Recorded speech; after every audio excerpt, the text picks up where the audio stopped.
The Maryland Terrapins were tagged as a Big Ten sleeper ahead of the 2023 college football season. And as per usual with this Maryland program, September started out well, and then the post September slump hit them again. They had a 4-game losing streak as they entered the month of October. Still finished overall with a solid record, but lost a lot of pieces from last year's team. Even with that being the case, can some of the pieces they added help lift this Maryland team to be that Big Ten sleeper in 2024? You're about to find out what I think here in this video. What's up, Tailgaters? You're in the booth with Tailgate Nate today. I want to welcome you to my channel and welcome you to Prediction Seasons, where I predict all 134 FBS level college football teams, and that means I am doing your favorite team. So hit the subscribe button and ring the bell so you know when that video gets uploaded if I haven't done your favorite team already. I want to thank you for watching this video because it helps support my channel in more ways than you can even imagine, and you can do a lot more to help support what I do here on YouTube besides watching my videos, which you should totally go watch all of them.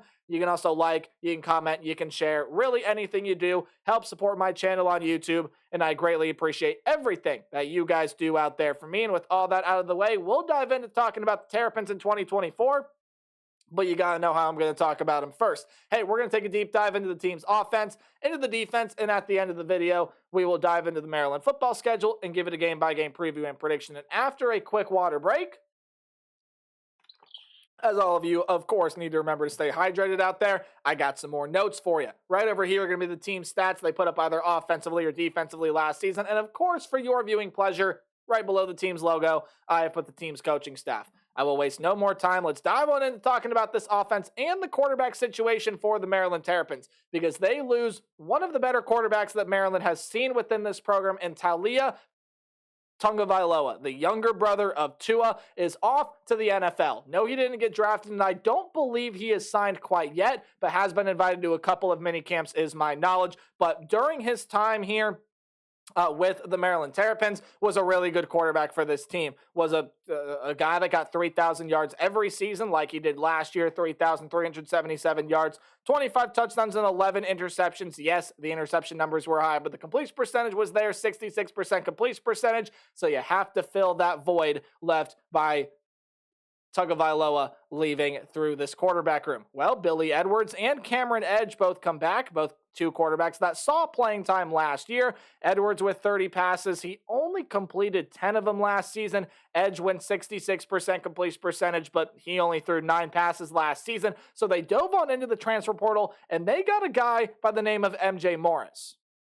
Now, Morris is a transfer coming over from NC State, and even though he was never the primary starter over with that program, MJ Morris has always been a solid player. Had 719 yards in 2023, 648 yards in 2022. The interception numbers were a lot higher for him last year. You want to see him cut back on those, but I really see no world in which MJ Morris isn't that starting quarterback for the team. It's the guy you saw on the thumbnail and on the screen just a moment ago, but MJ Morris is the guy at quarterback here that I believe is going to take over for Tagovailoa, and MJ Morris should be that starting quarterback in 2024. He does have a pretty solid arm. He's got some really good intangibles as well, and while he's shown the ability with the legs a time or two, again, he can definitely be a pretty solid dual threat quarterback here for this team. Probably will be more of a passer than a runner, but has shown the ability to run if he absolutely has to. Running back room, let's talk about it. Antwain Littleton,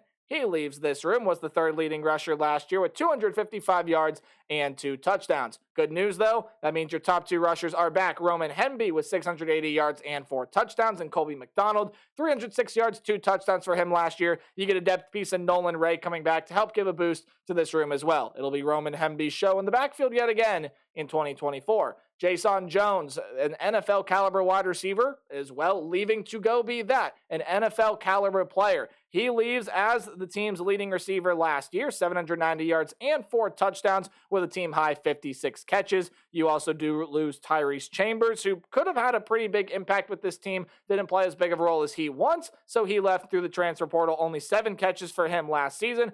Chambers has went and found himself a brand new home with, I'll tell you the program here in a minute. No, according to 24/7 Sports, he does not have one, so I think maybe still trying to find that destination is Tyrese Chambers. Nonetheless, he's a loss through the transfer portal. If he's found a destination, please leave it in the comment section down below. Ty Felton does come back, though, and, well, he was a pretty good receiver for this team last year, as was Caden Prather, so you still get two very good weapons in this wide receiver room coming back. Felton had 723 yards, 6 touchdowns, and Prather 666 yards and 5 touchdowns last season. As you probably could have guessed, they were the second, third leading receivers on the team last year. Octavian Smith, Shalik Knotts, and Braden Wislowski all come back as depth pieces in this wide receiver room. Tight end room, you lose a couple guys to the portal, and Corey Dyches and Rico Walker. Two pretty solid tight ends. Dyches was the leader among tight ends last season, 491 yards, 2 touchdowns on 49 catches, which was second on the team. They really like to utilize him, and they'll be losing a big part to what this team did offensively over the past couple of seasons. But you do get Preston Howard coming back, pretty solid tight end from a year ago, and then a lot of depth pieces behind him. But it should be Preston Howard, who is that feature tight end in 2024. And on the offensive line, Delmar Glaze, Gottlieb Ayedze, and I definitely butchered that last name. You can give me crap for it in the comment section below and tell me how to pronounce it correctly, please. I'd be very appreciative. Corey Bullock, they are all gone to the NFL.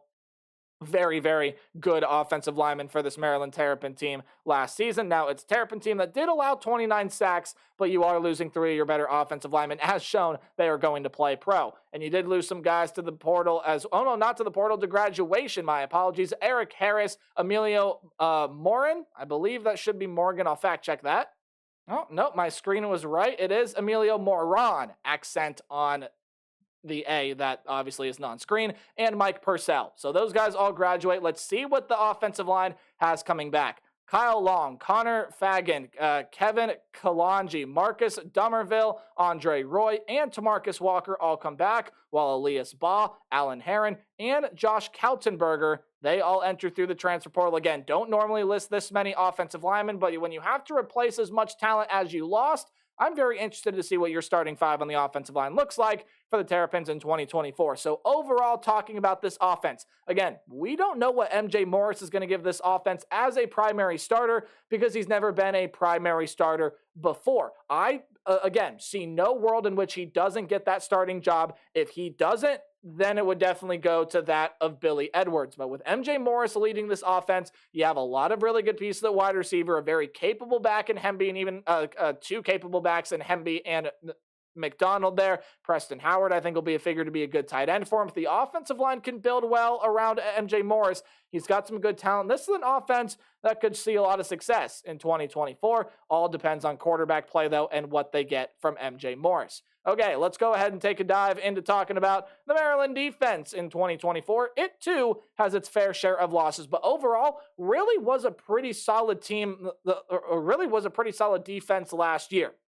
Now, there are still going to be some question marks defensively entering this season just because of all the talent that they did lose. But overall, while Maryland has had a lot of questions about their defense in seasons past, and I have royally misspoke in a lot of videos present saying that Maryland, yes, while they have defensive questions because of the talent loss, we'll talk about that later, it was one of their better defensive units in years last season. They had a lot of good players. They're losing a lot of good players. Let's look at some of the players they lost. Lots of NFL caliber guys, especially in the secondary, but we'll get there when we get there. You got to start with the defensive line, and Trey Colbert is a guy that is going to be leaving this defensive line room. Very talented defensive lineman for the team last season, 27 tackles and 3 sacks for him. You also do lose Riyad Wilmot, who...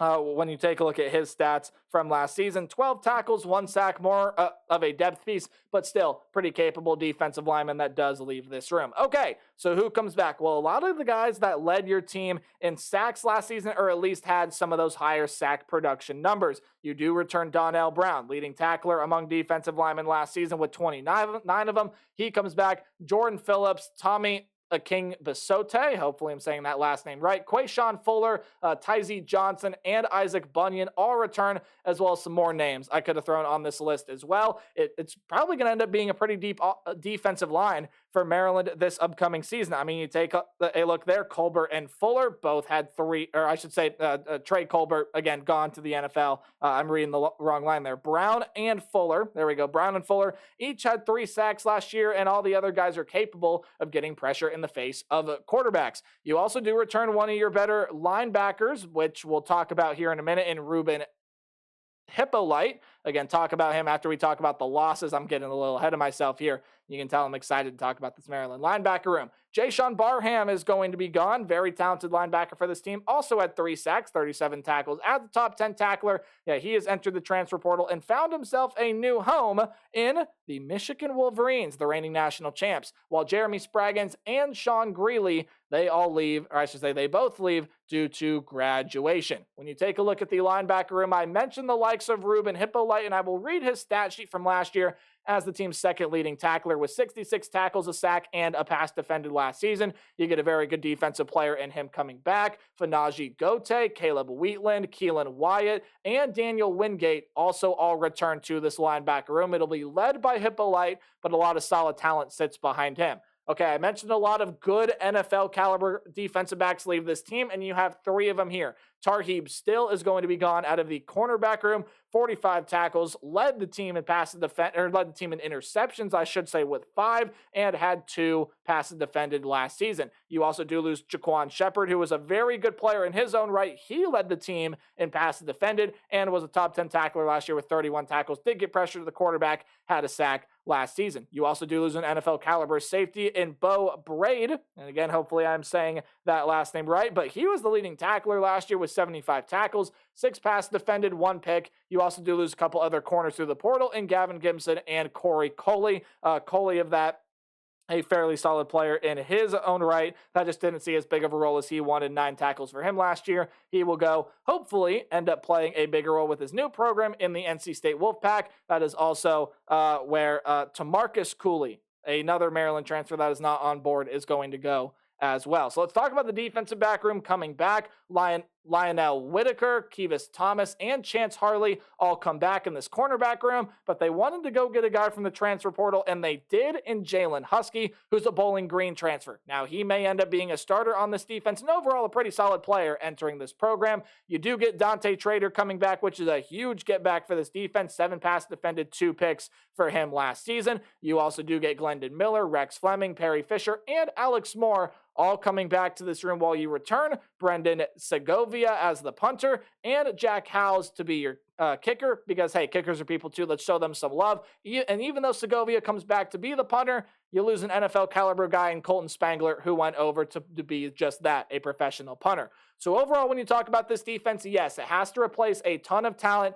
Colbert, Barham, Still, Shepard, Braid. A ton of talent does leave this room. However, with Maryland coming off their best defensive performance as a team last season in quite some time, at least from my knowledge in the Mike Locksley era, well, they're looking to fill those pieces and get right back to where they left off in 2024. Hey, let's talk about the Maryland football schedule now this upcoming season. You see it on screen here. Let's talk about how I broke it down. Any game at home will be underlined, while any game on the road will be in italics. That's that slanted text. Any game you see in green is a game that I think the Terrapins are going to be able to win. Any game in yellow will be a close competitive game, but a game that I see Maryland winning nonetheless. And red is any game that I see the Terrapins losing. A fairly solid front half of the schedule. You got some games in there that I think could trip you up, but a really hard back half. We'll get there when we get there. I think it starts out with the win, though, against the UConn Huskies, a team that I would still keep your eye on. They could prove to be interesting this season, but a win nonetheless for the Maryland Terrapins. I also have you beating the Michigan State Spartans. Now, Jonathan Smith has taken over that program. He's brought Aiden Childs to be his starting quarterback to try to fix the inconsistent quarterback play that Michigan State has seen over the past couple of seasons. They do return some solid defensive pieces, but get decimated on the defensive line. And with Jonathan Smith, while there is a lot of good talent here with Michigan State and some good pieces coming in through the portal, it took him time to build Oregon State, and especially with some of the culture things that need to shift around the Michigan State Spartans, I think it'll take some time for him to figure that situation out as well. Granted, I think Michigan State's going to be pretty good here in a couple of years. Not good enough to beat Maryland this year. The Terrapins win that game. And on the road against Virginia. Now, I know what a lot of Terrapin fans like yourself watching this video, if you are in fact a Terrapin fan, may be thinking, it's Virginia. This should be a fairly easy win here.